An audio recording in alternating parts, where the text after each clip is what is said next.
muy amable por sus comentarios. Vamos a dar paso ahora, vamos a darle la palabra a los participantes, a las personas que están enlazadas con nosotros, nosotras, tanto aquí en Zoom como en Facebook.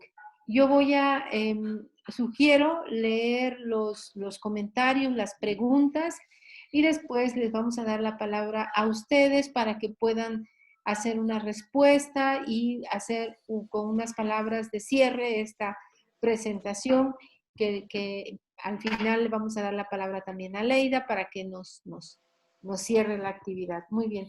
Dice Francisco Arroyo Carrillo, ¿podrían instruirme cómo y en dónde depositar una queja en el capítulo 23 del TEMEC?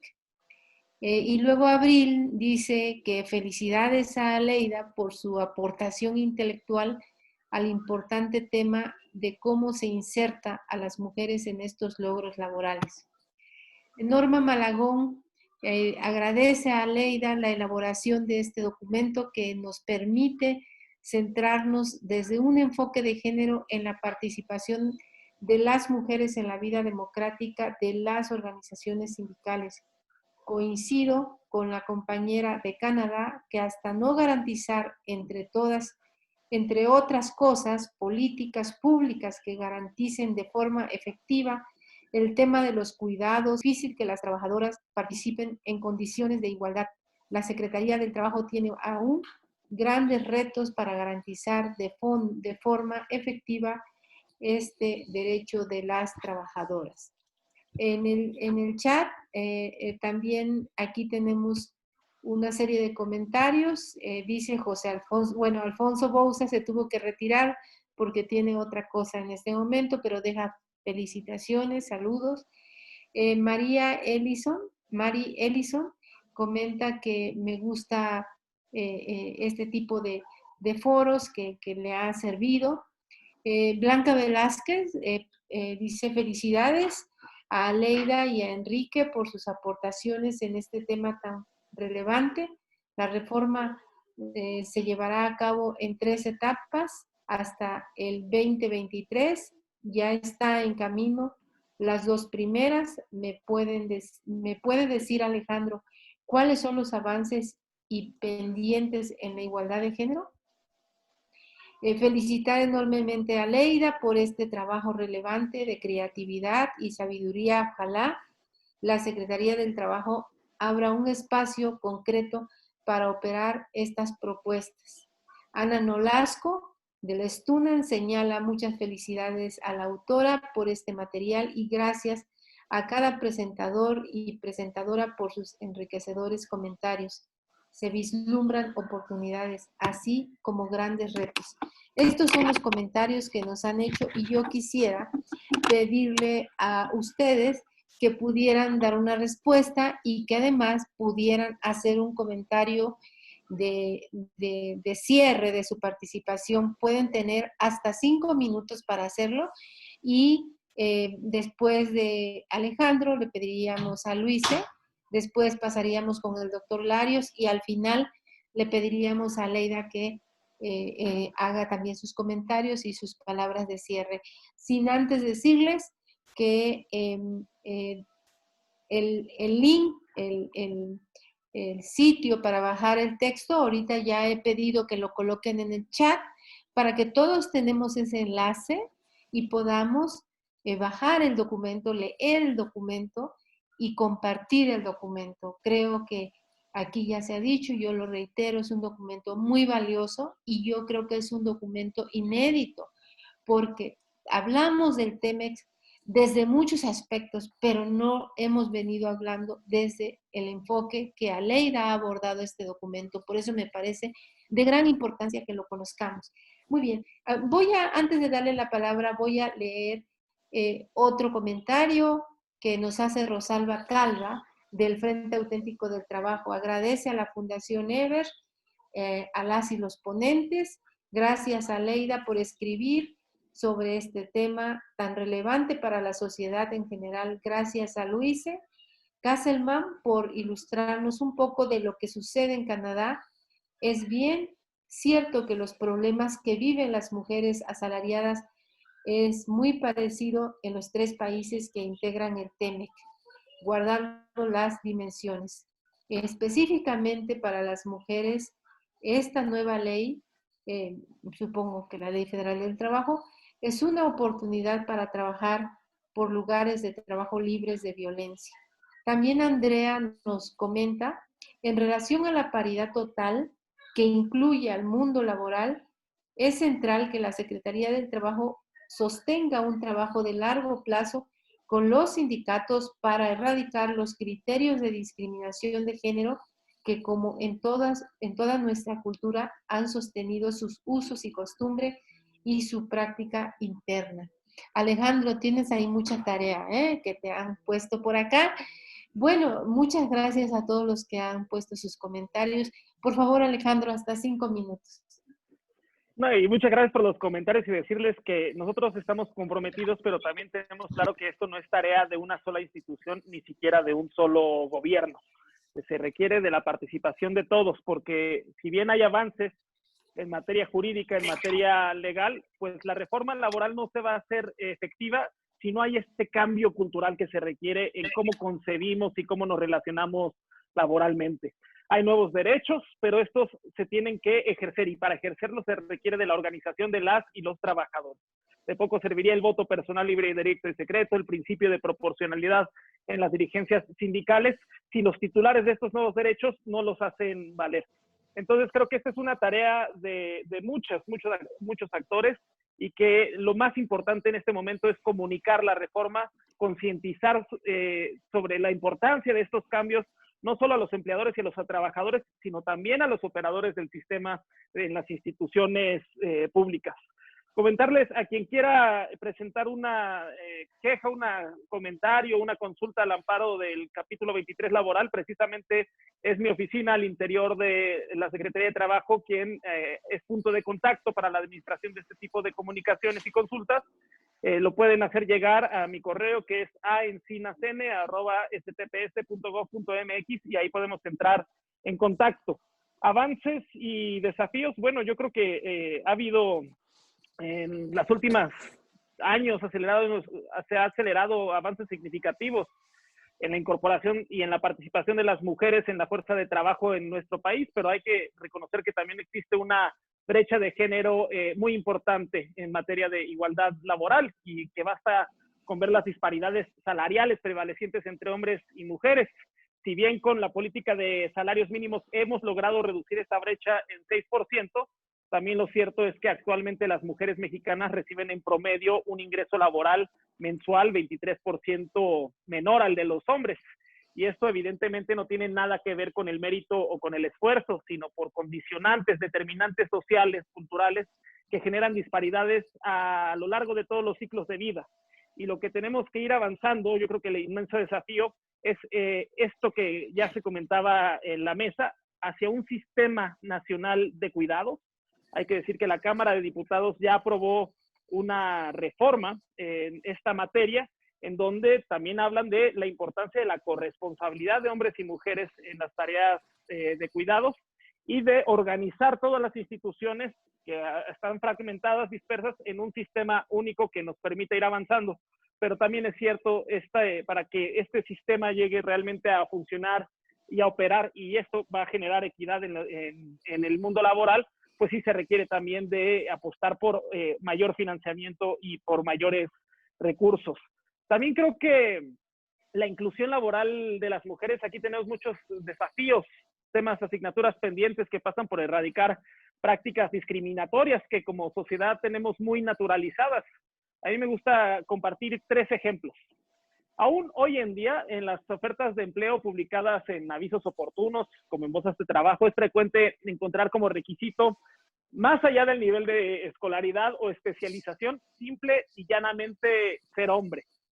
Un segundo ejemplo, es una también práctica, también normalizada, que en los formatos de solicitudes de empleo y en las entrevistas de trabajo se pregunte a las mujeres por su estado civil. Y aquí la pregunta es, ¿qué tiene que ver si una mujer está soltera o casada con las habilidades y competencias laborales que se requieren para cumplir con el perfil de un puesto? Y es cierto que aquí hay una discriminación fuerte todavía entre los reclutadores, sobre todo el temor de que una mujer trabajadora se embarace y por todo lo que tiene que ver con las licencias de maternidad. Yo creo que ahí una asignatura pendiente es avanzar en un esquema mucho más paritario y equitativo de las tareas de maternidad. Aquí hay que reconocer que en la Ciudad de México se está avanzando a pasos importantes. La jefa de gobierno envió una iniciativa al Congreso de la Ciudad de México para ampliar, cuando menos, la licencia de paternidad de una semana, que realmente es algo irrisorio, es algo, pues, la verdad, muy poco, pues, a cuando menos 45 días. Y un tercer ejemplo, que ahí hay que regular al sector de las agencias de intermediación, a las bolsas de empleo y a los reclutadores, ¿no? Hay incluso experimentos académicos que se basan en enviar varias veces un mismo currículum vitae con fotos distintas, ¿no? Que son de actores con distintas características físicas, entrevistas de trabajo. Digamos que un mismo actor lo photoshopean y en una foto aparece delgado y en otro aparece con una condición de obesidad. Y lo que estos experimentos académicos concluyen es que una variable crucial para que un reclutador decida contratar a una mujer es su apariencia. Y en cambio, cuando hacen este experimento con hombres, la apariencia no agrega ni quita valor en estos criterios de selección. Entonces, de entrada, creo que no hay razón que justifique que un currículum deba incluir una foto. Son microprácticas, pero que ahí se ve arraigado toda una estructura de discriminación histórica que venimos acarreando. Creo que otro de los temas, por ejemplo, que Aleida comenta, importante también, la excepcionalidad en la reforma laboral para conciliar, porque se apuesta por la conciliación y por soluciones equilibradas que beneficien a ambas partes, pero en el tema de acoso sexual, hostigamiento sexual dentro del centro de trabajo que muchas mujeres todavía padecen hoy en día, esta es la única excepcionalidad en donde no es obligatorio pasar por un proceso de conciliación, porque evidentemente poner a la víctima frente al abusador o al acosador, pues representa una doble victimización. Pero incluso Aleida nos propone ir más lejos, no solo que no sea obligatorio, porque puede pasar, porque, o sea, sino que se prohíba específicamente en la legislación. Muchísimos temas, es un tema que da para mucho y yo celebro que haya actores, personas impulsoras en los 3 países del TEMEC, porque la verdad es que nosotros planteamos que el futuro del trabajo se escribe en femenino y no vamos a democratizar las estructuras laborales mientras no hay una participación paritaria equitativa de las mujeres.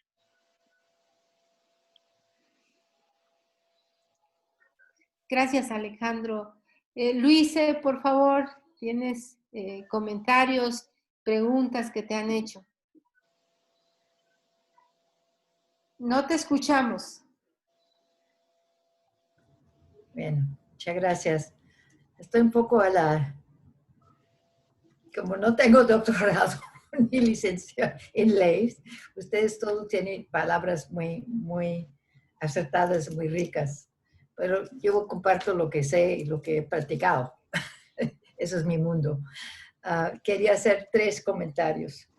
Uno, que reconozco escuchando a la compañera Aleida como habla de la necesidad de realmente avanzar en crear protocolos, mecanismos, no solamente lo que está en la ley, pero prácticas con sostén dentro del trabajo y en las políticas públicas.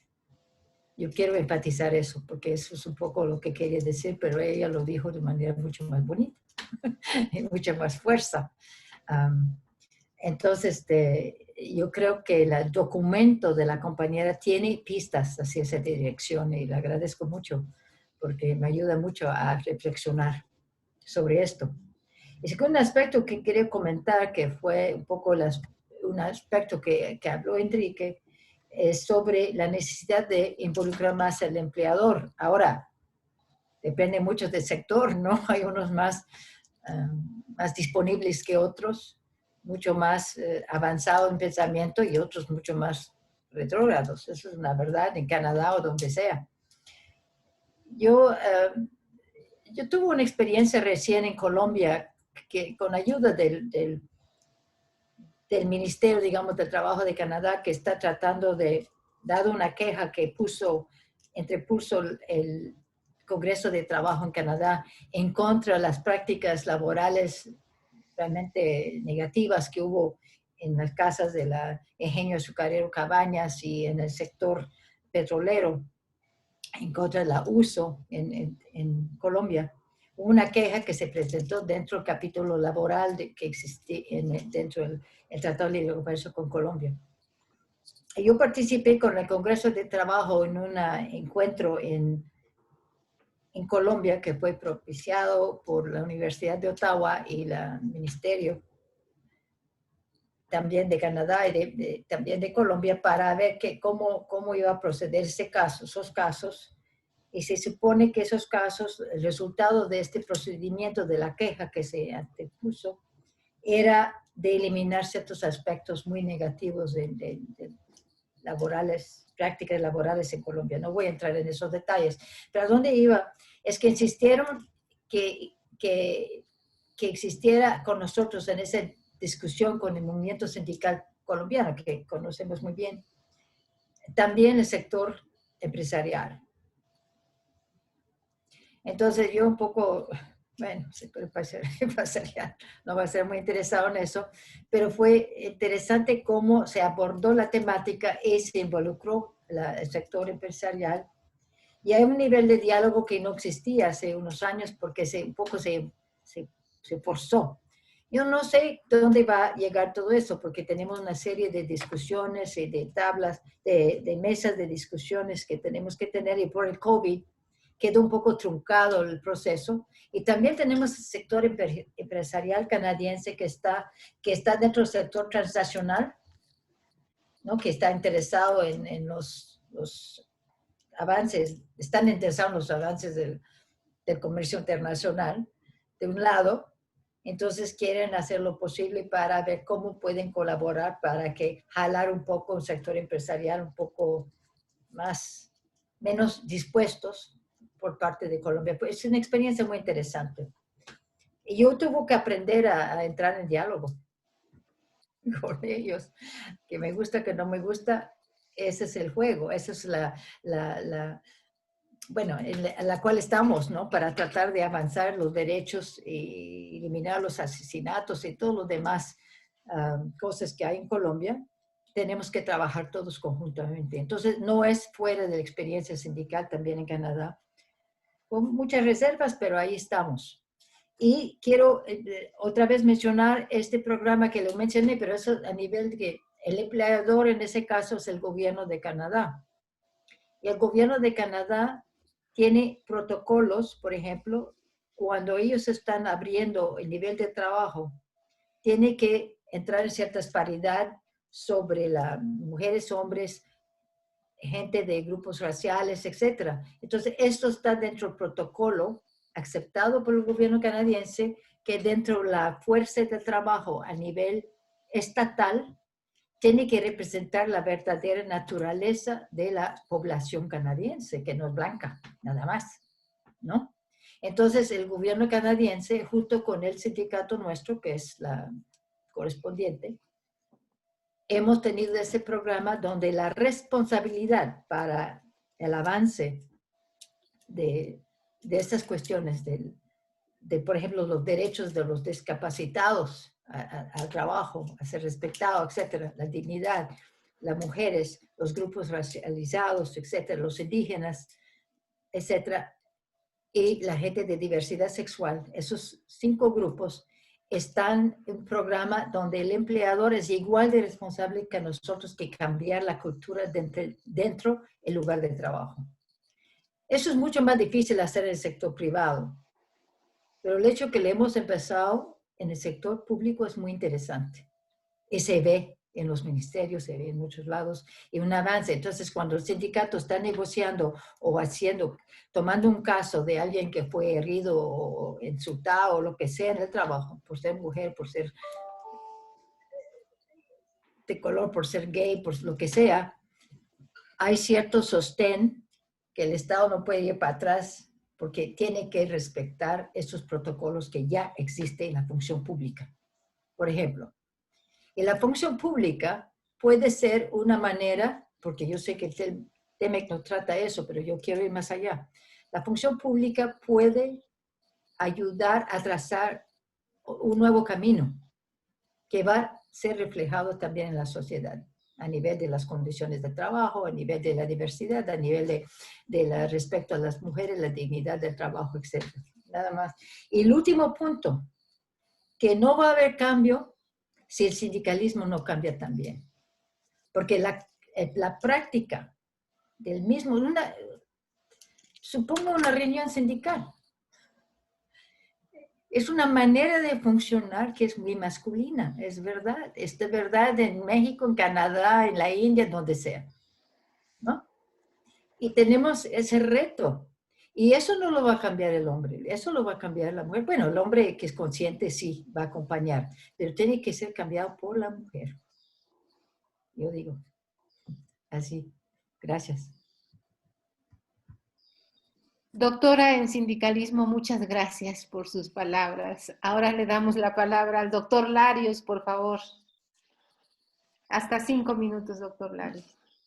Muchas gracias. Primeramente debo de expresar mi agradecimiento a la Fundación Ebert por esta excelente oportunidad de estar con ustedes. Inmediatamente debo de expresar mi admiración por el trabajo de Aleida. Es un trabajo que indudablemente nos va a despertar inquietudes importantes para poder legislar en el mundo del trabajo. Eso me queda muy claro por la exposición, por el trabajo.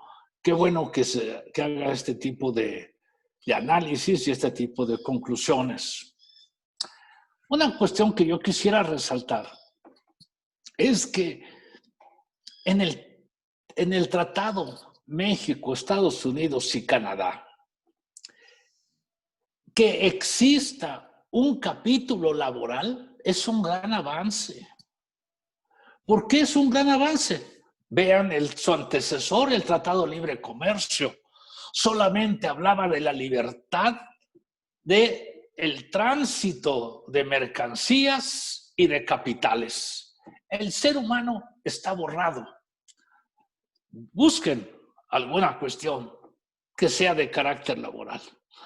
Claro, tuvo que venir un acuerdo paralelo en aquella coyuntura donde el presidente Bush perdía la presidencia, llegaba el presidente Clinton y se introdujo el acuerdo de colaboración laboral para América del Norte. Pero si nosotros vemos su trascendencia, no fue algo muy importante. Pero creo que hoy que el derecho del trabajo esté dentro de un tratado como este es un gran avance. Ahora bien, yo creo que la Secretaría del Trabajo está haciendo un esfuerzo muy grande y lo está haciendo a favor de las mujeres. Hay una mujer valiosa al frente de ella y entiende perfectamente lo que se está diciendo. Entonces, para mí, es una cuestión que nos puede hablar, pues, precisamente de evitar la discriminación, de evitar otro tipo de cuestiones que se han señalado aquí. Por ejemplo, a mí me gustaría culturizar a las mujeres para que cuando les pregunten sobre su estado civil, contesten qué le importa. Para que cuando les pregunten por si están embarazadas o piensan embarazarse, les contesten qué le importa. Así, una mujer que conteste de esa manera, porque eso no le debe de importar al patrón para contratar trabajadoras. Es algo de la personalidad, algo propio de las personas. Entonces, Aquí hay que enseñar a las trabajadoras a contestar muchas veces diciendo que hay cosas que no le importan al patrón, que no se debe de meter en la vida de las personas. Quiero tocar un tema de que sí existen políticas públicas favorables a las mujeres, aunque no son suficientes. Sí se está luchando porque haya disminución en la brecha laboral, salarial, pero tampoco es suficiente. No es una cuestión nada más de políticas públicas, es una cuestión de que tengan conciencia también la clase patronal de que hay cosas que hacen y no se deben de hacer.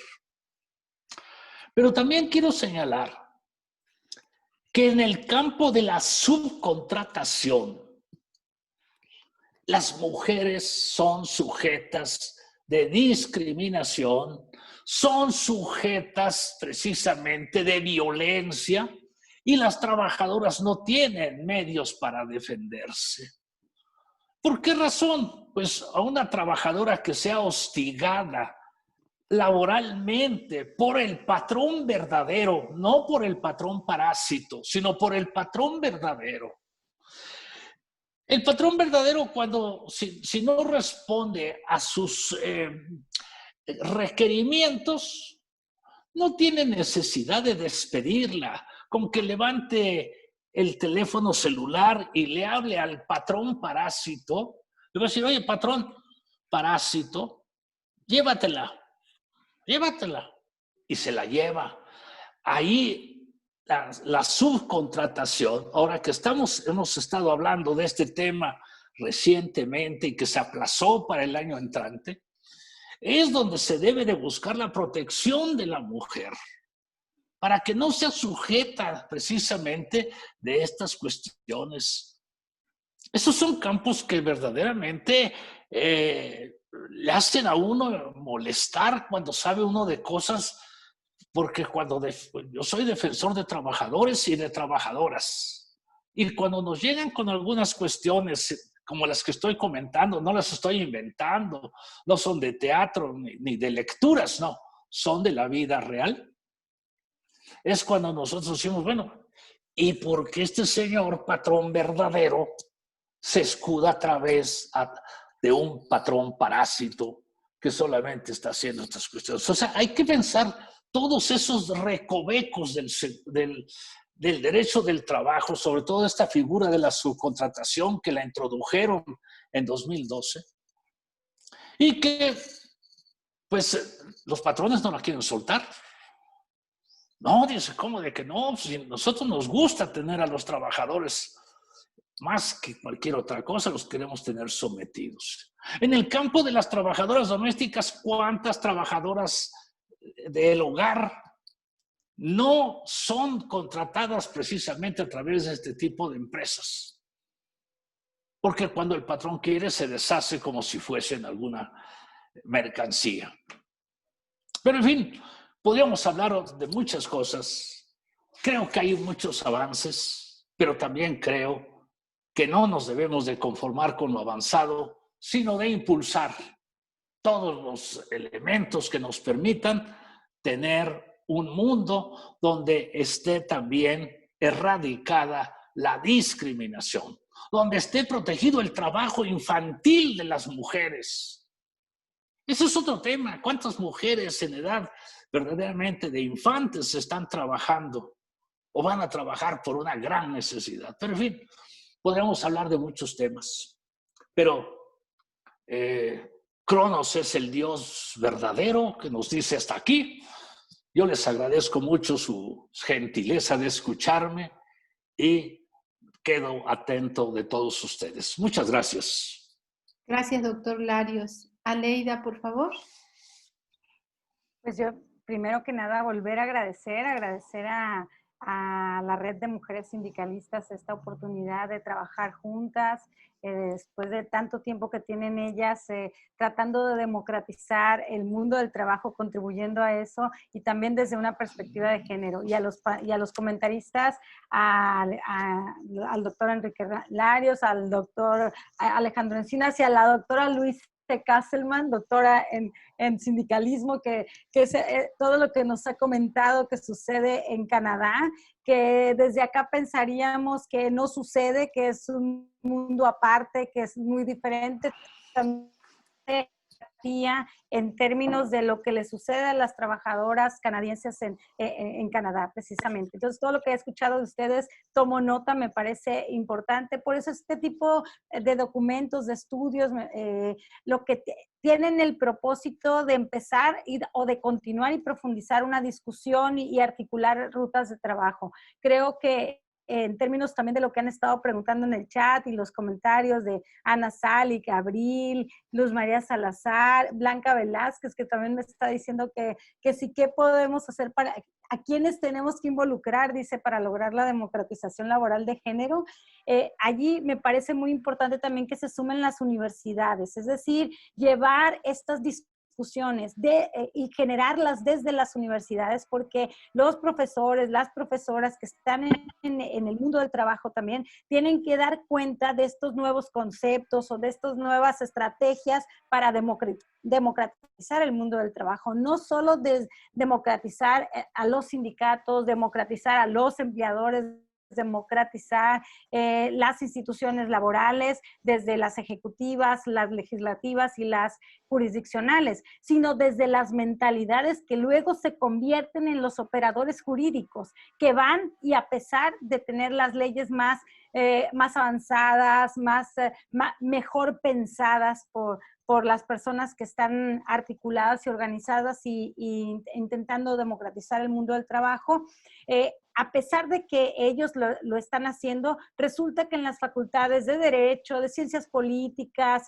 de todas las ciencias que están relacionadas con el mundo del trabajo, siguen enseñando con los mismos esquemas anteriores, ¿no? Anteriores a estos avances, incluso legislativos, que son muy importantes. Entonces, creo que ¿qué aliados tenemos que buscar? Las universidades. Ahí tenemos que penetrar seriamente y en eso creo que es importante que los que han estado involucrados en la democratización del mundo del trabajo en nuestro país y en Canadá y Estados Unidos se tomen en serio los conceptos de género. Es decir, en realidad también estudien esta concepción que hace que veamos el mundo de una forma diferente, mucho más democrática en términos de las relaciones de género. Y no pensar que se trata solo de individuos y buena voluntad. Se trata de que debe de ser una política de Estado. O sea, somos la mitad de la población y la mitad de la población lo que necesitamos son mejores instrumentos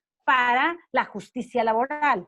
Mejores instrumentos políticos y jurídicos para que haya una igualdad real entre hombres y mujeres. Eso necesitamos que las instituciones también se tomen muy en serio qué políticas se tienen que desarrollar, cómo hacerlo. Entonces tenemos varios niveles de trabajo que hacer, tanto profundizar las reformas laborales, o sea, darle una profundización a lo que quedó en el tintero de la del 2017, 2019, y luego también las políticas laborales con perspectiva de género, o sea, tomar muy, muy en serio qué vamos a hacer para que eso que está en la ley y lo que puede estar en la ley para mejorarlo, aterrice en una vida, en una calidad de vida en el mundo laboral para las mujeres, para hombres y mujeres, pero en este caso para las mujeres, porque hemos estado en una asimetría histórica, ¿no?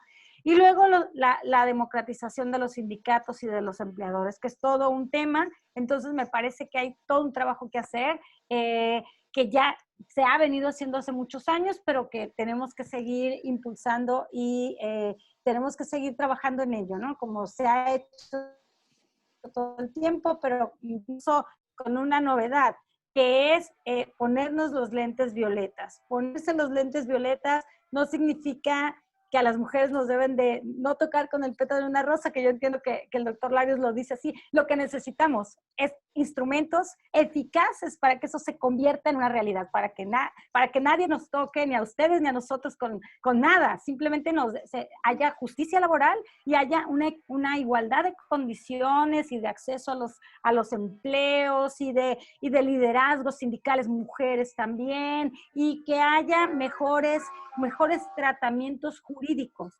ante un caso de violencia contra las mujeres, ante casos de discriminación, entre otros. Entonces yo sé que hay muchos aliados y yo sé que los sectores democráticos del mundo del trabajo se están poniendo ya la camiseta violeta, los lentes violetas para dar otro paso en la democratización del mundo del trabajo, ¿no? Que es lo que necesitamos. Pues muchísimas gracias a todos y a todas por este tiempo tan de calidad que nos han dado, que nos han regalado. Gracias a Inés y a Rosario, a Norma, a la Fundación, a la red, a todas. Estoy en deuda con ustedes. Gracias. Muchas gracias, Aleida. Yo quiero pedirle a Rosario Ortiz que nos haga un comentario y nos diga un mensaje de cierre de parte de la Red de Mujeres Sindicalistas. Pues, como todo mundo, agradecemos la participación tanto de Aleida por haber trabajado una reflexión tan importante del tema, los derechos de las trabajadoras en un marco de acuerdo comercial, que no es nada fácil, es todo un tejido muy complejo que tenemos que ir sacando poco a poco para tener una traducción y que todas las trabajadoras y trabajadores puedan entender y traducirlo, como comentó el doctor Larios.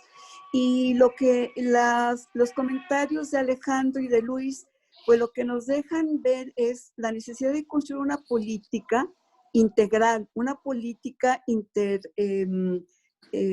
tanto a nivel de las instancias de gobierno, ¿no?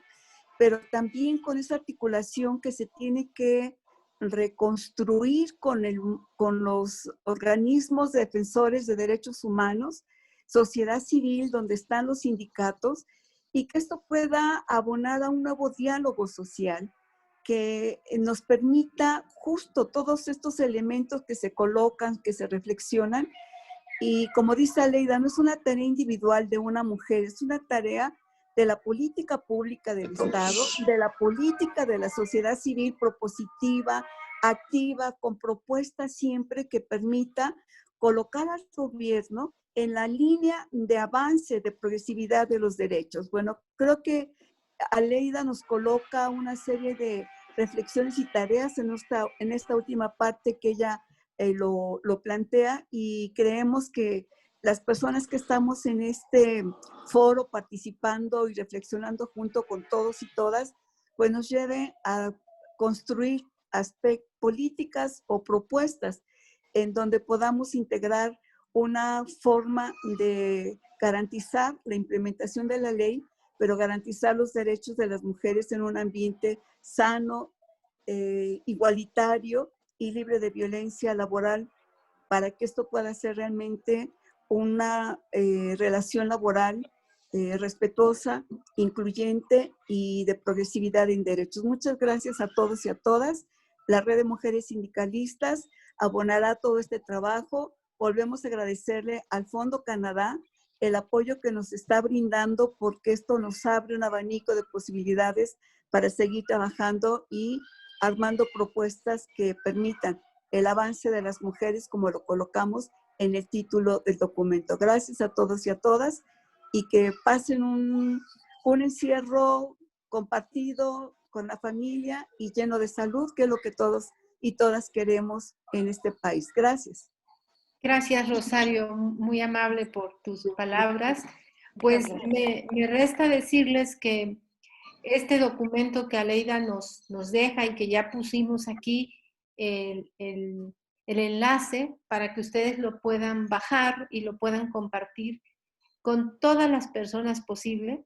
Es un documento muy importante y es importante porque es la primera vez que tenemos un tratado que tiene una dimensión laboral como este que ustedes han dicho, y nos parece a nosotras como grupo de mujeres trabajadoras, como sindicalista que somos, porque yo trabajo para la Fundación Friedrich Ebert, pero soy una sindicalista y además soy la delegada sindical de mi sindicato de la Fundación Ebert, una institución de cooperación internacional que tiene un sindicato, eso lo digo con mucho orgullo, y yo ahí soy la delegada.